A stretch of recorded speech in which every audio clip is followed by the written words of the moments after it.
കേരളത്തിലെ സ്ഥിതി 1959 സമാനമാണെന്ന് ബി.ജെ.പി. സംസ്ഥാന അധ്യക്ഷൻ പി.എസ്. ശ്രീധരൻപിള്ള. ഇക്കാര്യം കേന്ദ്ര സർക്കാരിന്റെ ശ്രദ്ധയിൽ കൊണ്ടുവരും.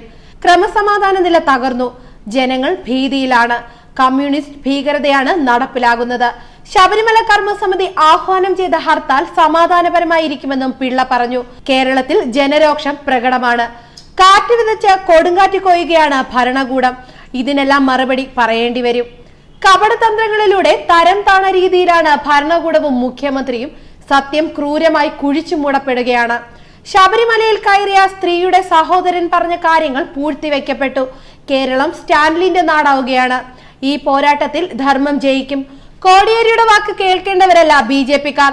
കോടിയേരി അയാറിലെ തറവാട്ടി പോയി പറയുകയാണ് വേണ്ടത്. നിരാഹാര സമരം അനുഷ്ഠിക്കുന്ന ശിവരാജൻ 30 കൊല്ലം ജനപ്രതിനിധിയായ ആളാണ്. അദ്ദേഹത്തെ അപമാനിക്കാനുള്ള കോടിയേരിയുടെ ശ്രമം അനുവദിക്കില്ല. ഇതിനിടെ സംസ്ഥാന സർക്കാരിനെതിരെ NSSും തിരിഞ്ഞു. വിശ്വാസി പ്രശ്നങ്ങൾ പരിഹരിക്കാൻ കേന്ദ്രത്തെ സമീപിക്കുമെന്ന് സുകുമാരൻ നായർ പറഞ്ഞു. ഇനി ഇടതുപക്ഷത്തിന്റെ സഹായം ആവശ്യമില്ല. ന്യൂസ് ഡെസ്ക് മലയാളി വാർത്ത.